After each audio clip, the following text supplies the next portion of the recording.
नाशिक ते पालघर दरम्यान दररोज हजारो प्रवासी प्रवास करतात। शिवाय हा महामार्ग उत्तर महाराष्ट्राला किनारपट्टी व मुंबई परिसराशी जोडणारा महत्त्वाचा दुवा मानला जातो। आणि या मार्गावरून कामानिमित्त उद्योग व्यवसाय, कृषी माल वाहतूकही मोठ्या प्रमाणात केली जाते। त्यामुळे आता याचा वापर पाहता यासाठी महत्त्वाचा निर्णय घेण्यात आला असून राष्ट्रीय महामार्ग 160A सुधारणेला केंद्रीय मंत्रिमंडळाने मंजुरी दिली आहे। पंतप्रधान नरेंद्र मोदी यांच्या अध्यक्षतेखाली ही बैठक पार पडली आणि या प्रोजेक्टसाठी कोट्यवधी रुपये देखील खर्च केले जाणार आहे। त्यामुळे या प्रकल्पात नेमके काय बदल होणार, नागरिकांना याचा काय फायदा होणार, या सगळ्याबद्दल सविस्तररित्या व्हिडिओच्या माध्यमातून बोलूया। नमस्कार, मी रामेश्वरी, आपल्या सगळ्यांचं कट टू कट मध्ये खूप स्वागत। 2027 मध्ये नाशिक इथे सिंहस्थ कुंभमेळा होणार असून त्यासाठी नाशिक शहराला जोडणाऱ्या कित्येक रस्त्यांच्या रुंदीकरणाचं डागडुजीचं काम हाती घेण्यात आलंय। याशिवाय नाशिक शहराभोवती तब्बल 66 किलोमीटरचा रिंग रोड देखील उभारला जातोय। कारण नाशिक शहरामध्ये इतर गावातून, इतर राज्यातून येणारी वाहतूक त्या काळामध्ये सुरळीतपणे चालू राहण्याकरिता ही पूर्वतयारी सध्या सुरू आहे। आता याचाच एक भाग म्हणता येईल असा प्रकल्प हाती घेण्यात आला असून नाशिक आणि पालघर जिल्ह्यामधील दळणवळण अधिक वेगवान आणि सुलभ करण्यासाठी केंद्र सरकारनं मोठा निर्णय घेतलाय। पंतप्रधान नरेंद्र मोदी यांच्या अध्यक्षतेखाली झालेल्या मंत्रिमंडळाच्या बैठकीमध्ये घोटी, त्र्यंबक, मोखाडा, जव्हार, मनोर, पालघर या 155 किलोमीटर लांबीच्या राष्ट्रीय महामार्ग NH160A प्रकल्पाच्या पुनर्वसन आणि सुधारणेला मंजुरी दिलेली आहे।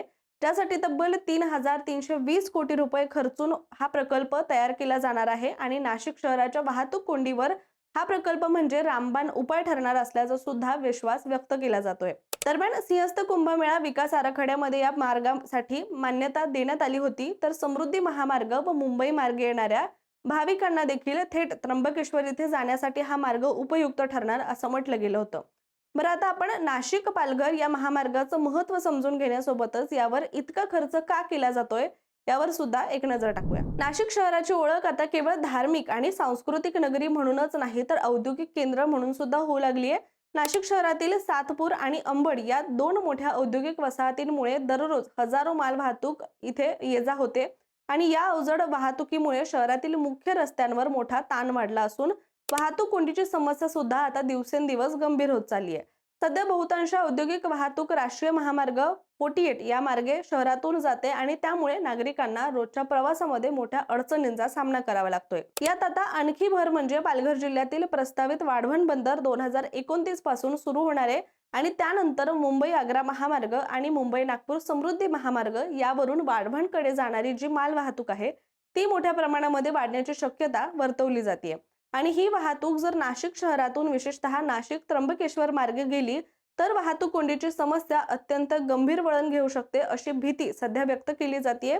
आणि याच पार्श्वभूमीवर घोटी, त्र्यंबकेश्वर, जव्हार, मनोर, पालघर असा चौपदरीकरणाचा प्रकल्प हाती घेतलाय। राष्ट्रीय महामार्ग 160A हा मार्ग त्र्यंबकेश्वरहून पश्चिमेकडे मनोर, पालघर पर्यंत जातो आणि पुढे दिल्ली मुंबई एक्सप्रेसवे राष्ट्रीय महामार्ग 48 तसेच पश्चिम किनारपट्टीशी जोडला जातो। सध्या या मार्गावर दररोज सुमारे 4500 वाहनांची ये जा होते, मात्र 2028 पासून ही संख्या तब्बल 10,000पेक्षा अधिक होण्याचा अंदाज सुद्धा वर्तवला जातोय। त्यामुळे या महामार्गाचं चौपदरीकरण अत्यावश्यक ठरणार आहे। केंद्रीय रेल्वे मंत्री अश्विनी वैष्णव यांनी दिलेल्या माहितीनुसार या नवीन मार्गामुळे मुंबई आणि पुण्याहून येणारी अवजड औद्योगिक वाहतूक सुद्धा शहराबाहेरून वळवता येईल। समृद्धी महामार्गावरील इगतपुरी इंटरचेंजवरून वाहनं थेट या नव्या मार्गाला जोडली जाणार आहे। त्यामुळे सातपूर आणि अंबड औद्योगिक वसाहतींमधील माल वाहतूक अधिक सुलभ होईल आणि शहरातील वाहतूक कोंडी सुद्धा लक्षणीयरित्या कमी होण्यासाठी मदत होणार आहे। याशिवाय या प्रकल्पामध्ये मनोर पालघर दरम्यानचा भाग जो आहे तो 4 पदरी विकसित केला जाणार असून उर्वरित मार्ग 2 पदरी पेव्हड शोल्डर सह सुधारला जाणार आहे। या मार्गामुळे केवळ औद्योगिक वाहतूक सुलभ होणार नाही, तर पालघर जिल्ह्यातील दुर्गम आदिवासी भाग आणि किनारपट्टी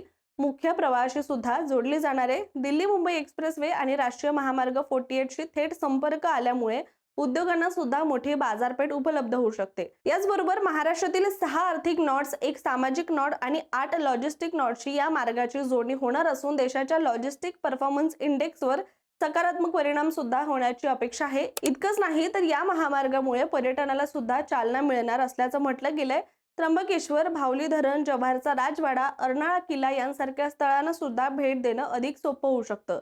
पर्यटन वाढीमुळे स्थानिक अर्थव्यवस्थेला सुद्धा बळ मिळण्याची शक्यता आहे। तसंच आदिवासी भागातील मूलभूत पायाभूत सुविधांमध्ये सुधारणा होऊन आर्थिक विकासाला चालना मिळेल।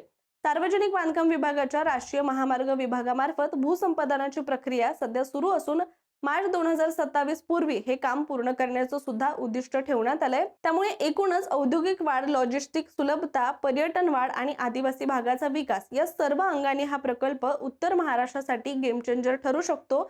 तर घोटी पालघर राष्ट्रीय महामार्ग 160 चौपदरीकरण प्रकल्प हा केवळ रस्ता विकासाचा प्रकल्प नसून नाशिक शहराच्या वाहतूक समस्येवर दीर्घकालीन उपाय सुद्धा ठरणारा महत्त्वाचा टप्पा मानला जातोय। आणि सिंहस्थ कुंभमेळ्याच्या वेळी सुद्धा याचा नक्कीच फायदा नाशिक शहराला आणि आजूबाजूच्या परिसराला मोठ्या प्रमाणात होईल अशी खात्री सुद्धा व्यक्त केली जाते।